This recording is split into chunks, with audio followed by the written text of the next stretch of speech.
Mais si c'était pour le Frexit, pourquoi ils vous ont pas élu en 2017 ? Parce que ce sont des bonnes questions que vous posez. Je crèverais avec une queue dans la bouche. Il faut lui mettre dans la bouche de la nourriture et pas sa bite, en fait. Marine Le Pen est une démagogue. Si c'était pour le Frexit, pourquoi ils vous ont pas élu en 2017 ? Si nous sommes à l'image de la société, dans la société, il y a forcément du racisme. Les médias ont changé. Ça veut dire quoi ? C'est-à-dire qu'il faut aller chez Cyril Hanouna sur TPMP pour débattre ? Crayonnistes, bonjour. Dans l'épisode d'Œil pour Œil d'aujourd'hui, je reçois François Asselineau, président de l'UPR, l'Union Populaire Républicaine. Avec lui, on a parlé de l'Europe, de la place de la France dans celle-ci, car lui est un partisan du Frexit, c'est-à-dire qu'il veut que la France sorte de l'Union Européenne. J'ai aussi évoqué avec lui un sujet plus sensible, à savoir celui du harcèlement sexuel, car François Asselineau a été mis en cause, mis en examen, pour des faits de harcèlement sexuel et d'agression sexuelle. J'ai d'ailleurs hésité avant de lui poser ces questions, je ne sais pas si c'est notre rôle, au crayon, d'aborder ces sujets-là. Dites-moi en commentaire ce que vous en pensez, et si je dois continuer, si un invité est mis en examen pour ce sujet-là ou pour d'autres, si on doit lui poser la question et si on doit aborder ces sujets-là. Bonne vidéo. François Asselineau, bonjour. Bonjour. Merci d'être aujourd'hui ici pour ce nouvel épisode d'Œil pour Œil.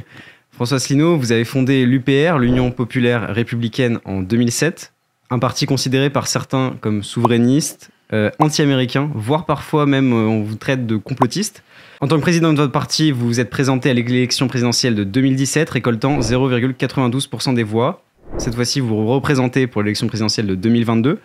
Vous avez aujourd'hui une chaîne YouTube avec plus de 215 000 abonnés.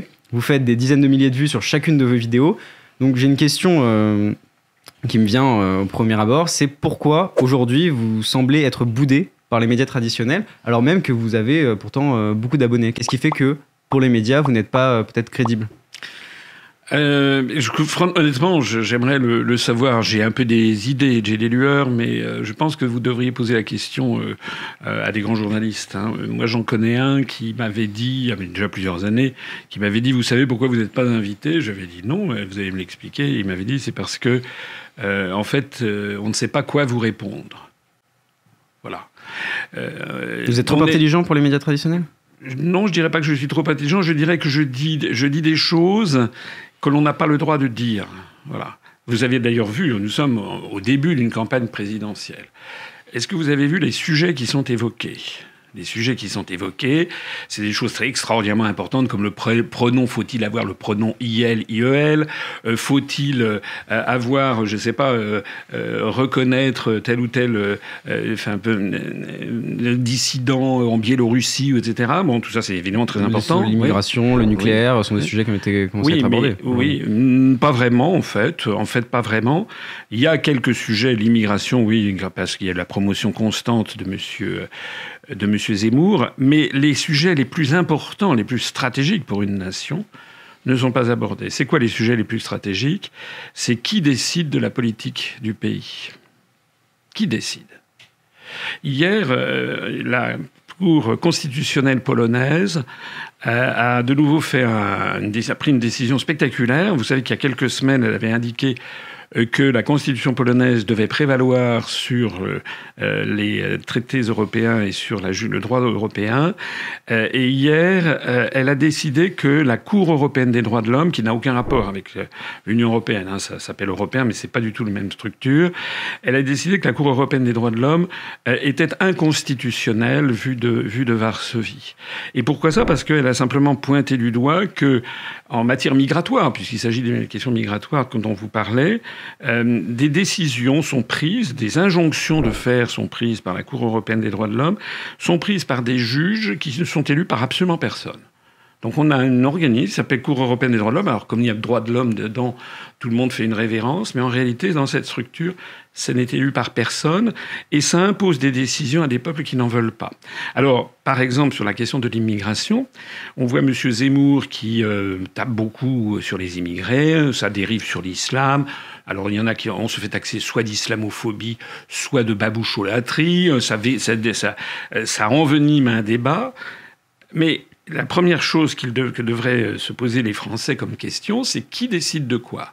Est-ce que oui ou non on doit rester dans la Cour européenne des droits de l'homme? Est-ce que oui ou non on doit rester dans les traités européens, dont je me permets de rappeler, je sais qu'on m'a brocardé quand j'étais candidat à l'élection présidentielle il y a 5 ans parce que je citais des articles des traités. Mais ça prouve que je connais mes dossiers, c'est ça le problème. Je pense que c'est pour ça que je ne suis pas invité. Parce que vous connaissez vos dossiers? Oui, parce que moi je ne raconte pas n'importe quoi. Il y a des articles 67, 77 et 78 du traité sur le fonctionnement de l'Union européenne qui fixent les principes de l'immigration en France. Si on reste sous l'empire de ces articles, eh bien on ne pourra pas toucher, on peut toujours faire des déclarations comme ça, mais qui n'auront pas de conséquences. La meilleure preuve de ce que je vous dis, c'est la meilleure confirmation de ce que je vous dis, c'est la mésaventure qui est en train d'arriver à monsieur Michel Barnier. Il se trouve que je connais Michel Barnier un petit peu, mais j'ai déjà parlé. Enfin, il était ministre délégué aux Affaires européennes quand j'étais moi-même conseiller auprès de monsieur de Charette aux Affaires étrangères.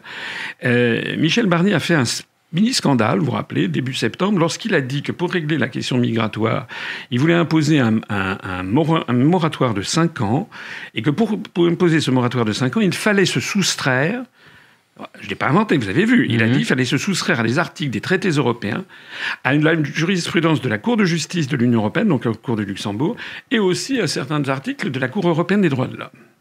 Et M. Barnier avait raison.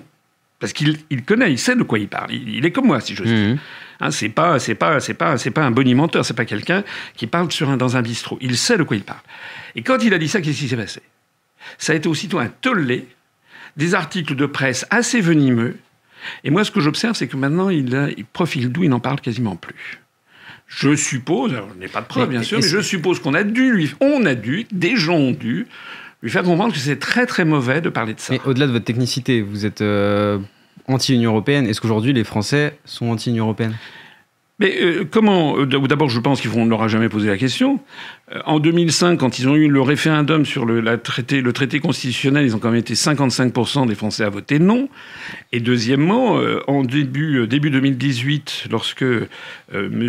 Macron s'est rendu au Royaume-Uni pour faire un petit traité avec Madame Theresa May, qui était Première ministre à l'époque, pour essayer de régler la question des migrants, c'était en janvier 2018. Il a été interviewé par la BBC. Le journaliste de la BBC lui a dit « Mais s'il y avait un référendum sur le Frexit en France, quel en serait le résultat ?» Et M. Macron, frais émoulu président de la République, a répondu « Très probablement, les Français voteraient pour le Frexit ». Mais si c'était pour le Frexit, pourquoi ils vous ont pas élu en 2017? Parce que ce sont des bonnes questions que vous posez. D'abord, je ne suis pas sûr qu'ils sont pour le Frexit. On ne leur a jamais posé la question. Premièrement. Deuxièmement, les Français, vous savez comment ils sont. Moi, vous aussi, vous intéressez à la politique. Moi, je suis le nez dedans. Mais il y a énormément de Français qui s'intéressent à la politique d'un petit peu loin et qui font confiance à quelques leaders d'opinion. Voilà. Donc c'est parce que les Français ne sont pas assez bien informés? Oui, parce que, écoutez, regardez, en 2005, par exemple, lors du traité sur la Constitution européenne, vous avez Mme Le Pen qui avait appelé à voter contre, vous avez M. Pasqua, j'étais auprès de lui à l'époque, qui avait appelé à voter contre, vous aviez M. Dupont-Aignan, je crois, qui avait appelé à voter contre, vous aviez M. Mélenchon qui avait appelé à voter contre, le Parti communiste qui avait appelé à voter contre, mais vous aviez surtout... Il y a une personnalité qui a eu un rôle très important en 2005, il ne faut pas l'oublier, c'est Laurent Fabius. Et Laurent Fabius, ancien Premier ministre socialiste, qui, prenant le contre-pied de sa famille politique, a appelé à voter non à la Constitution européenne. Et c'est pour ça qu'il y a eu 55% de non. Parce que les Français, ils font confiance aux dirigeants qui y font confiance. Si Mme Le Pen dit qu'il faut voter non, ben les électeurs du RN maintenant vont voter non. Pareil pour le Parti communiste. Et chez les socialistes, M. Fabius a amené un certain nombre de socialistes à voter non.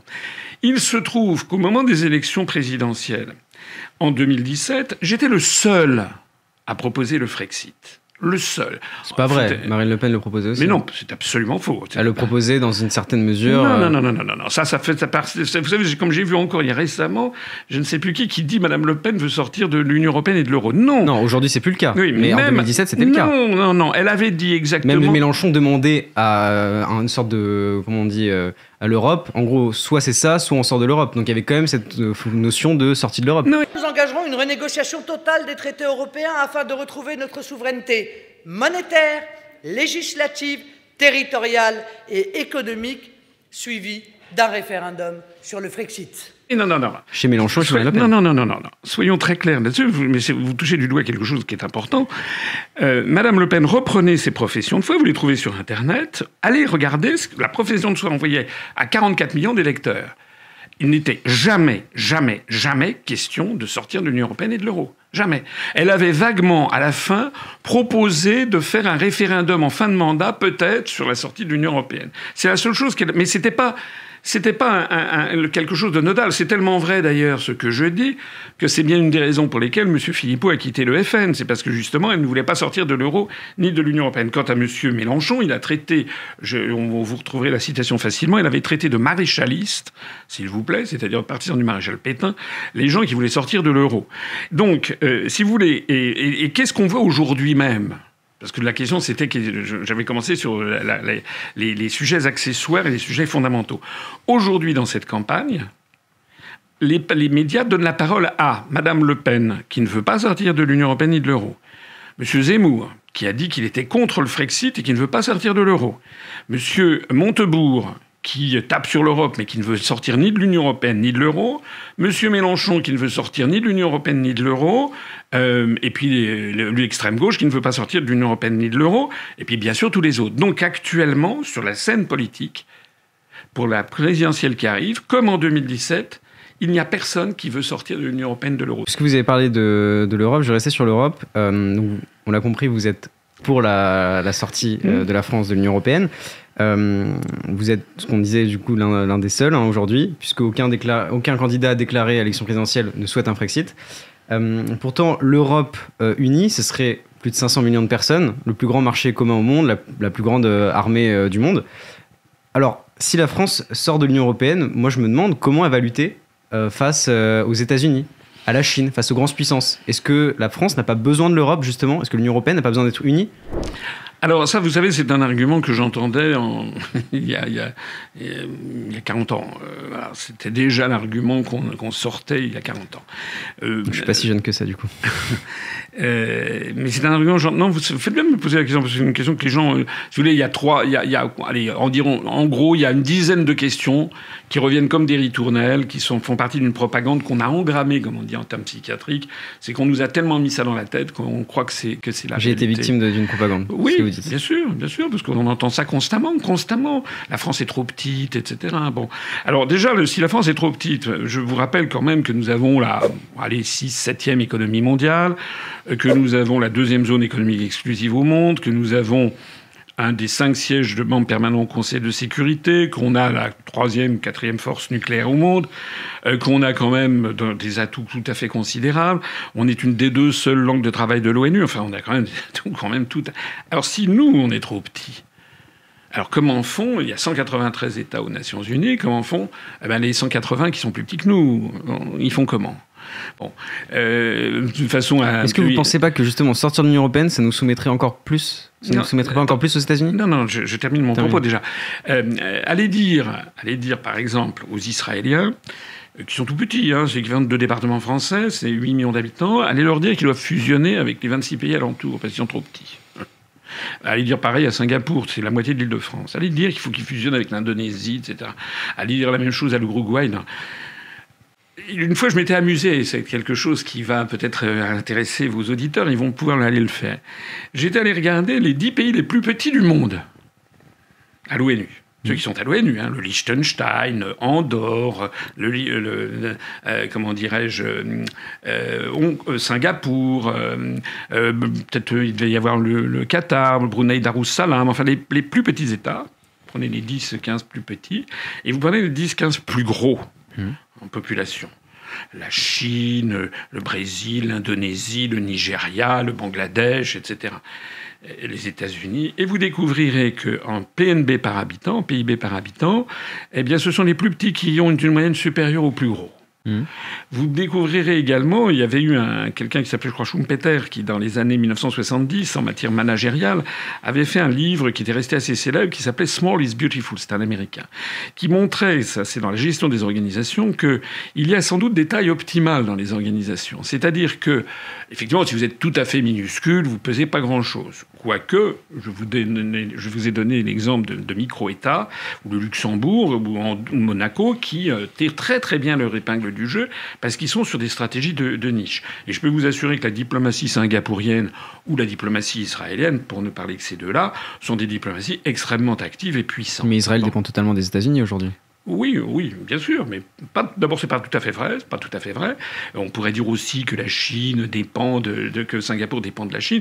Non, ce sont des États qui mènent leur propre jeu. Donc, ça, c'est le premier point, c'est que. Et puis, si vous êtes tout petit, vous sans doute, vous avez quand même du mal peut-être à peser, je ne sais pas. Mais ce qui est certain, c'est que si vous êtes trop gros, il y a des phénomènes bureaucratiques qui se développent. Et qui un historien célèbre qui s'appelait Jean-Baptiste Durosel avait écrit un livre qui s'appelait « Tout empire périra ».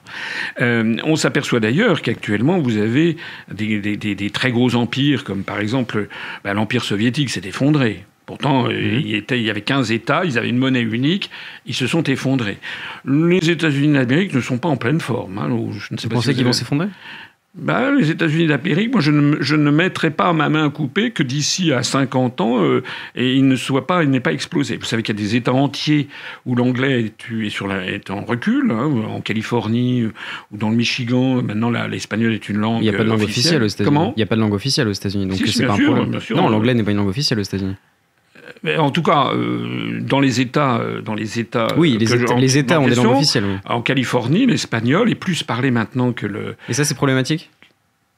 Je ne sais pas si c'est problématique. Je dis simplement que les États-Unis peuvent très bien exploser à horizon de 50 ans. Pas maintenant, mais à horizon de 50 ans. Quand on voit le dissensus social qu'il y a aux États-Unis, quand on voit que... Une fois, j'avais fait une université d'été, il y a quelques années, j'avais invité le président du Parti pour l'indépendance du Texas. Alors, c'est un peu rigolo, mais c'est un parti qui existe et qui a quand même un petit retentissement.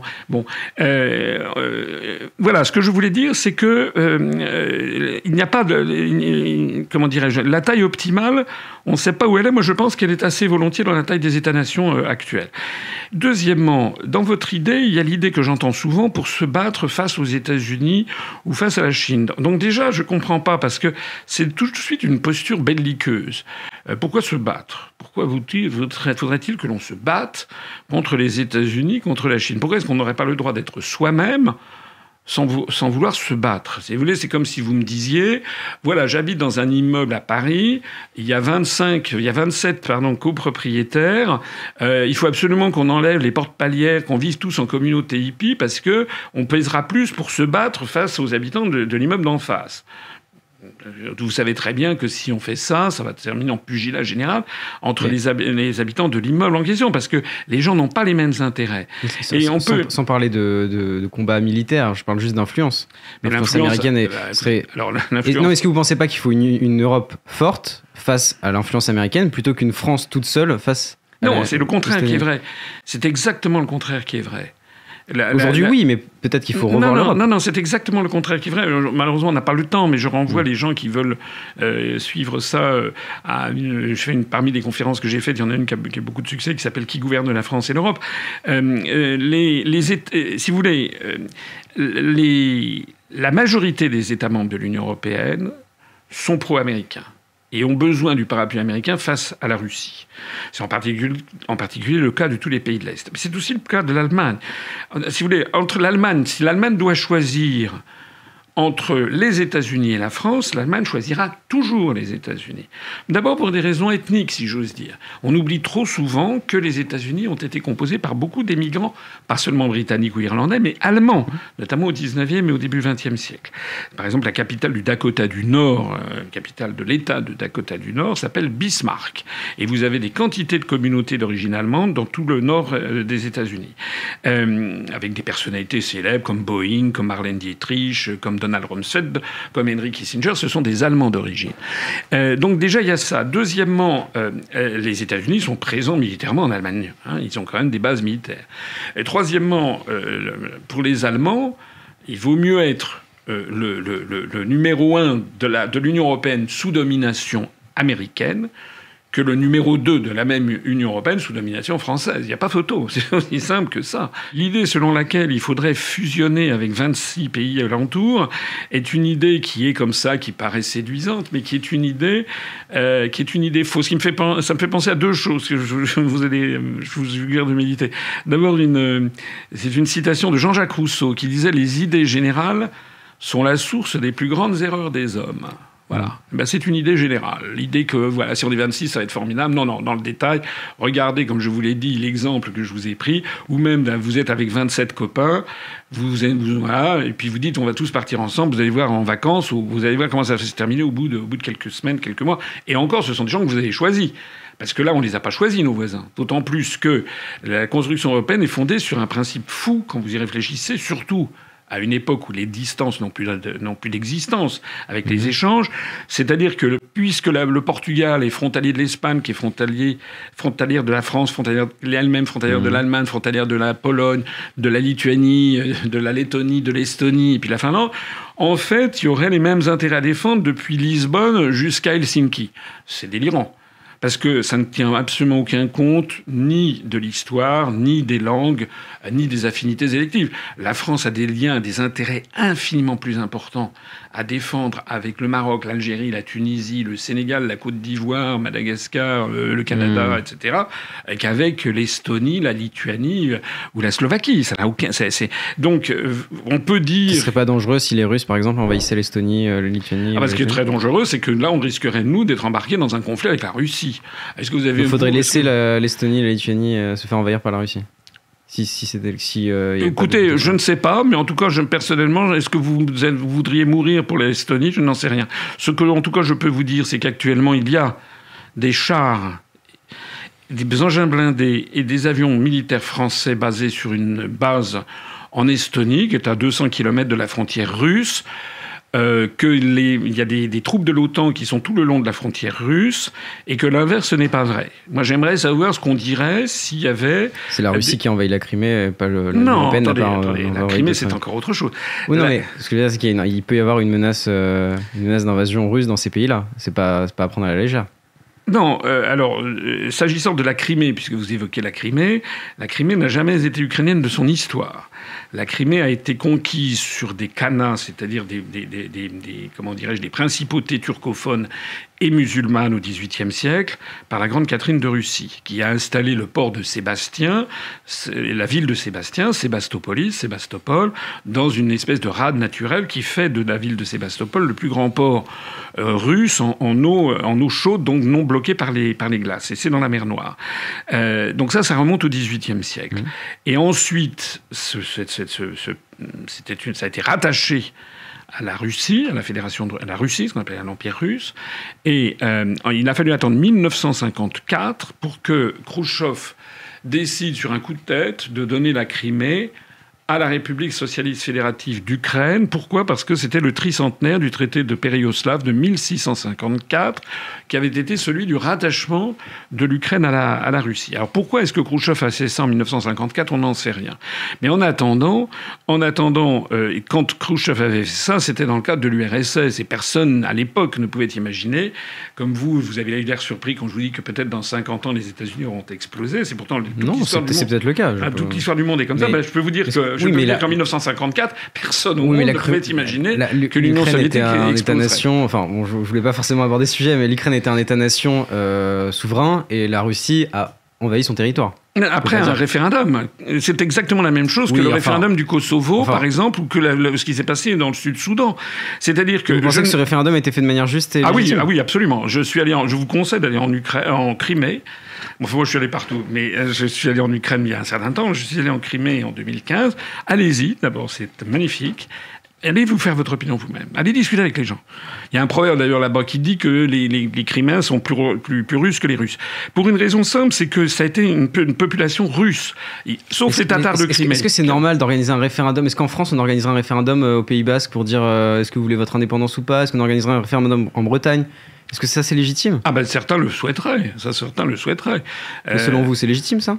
En France, personnellement, je ne le souhaite pas. Alors mais pourquoi ça le serait pour l'Ukraine? Parce que l'histoire est différente et c'est un pays différent? Mais parce que c'est pas l'Ukraine, c'était dans Crimée que ça a été organisé. Et puis parce que la Crimée est une région de l'Ukraine. D'abord, je ne suis pas l'ambassadeur de Russie. Oui. Bon. Non mais je sais aussi.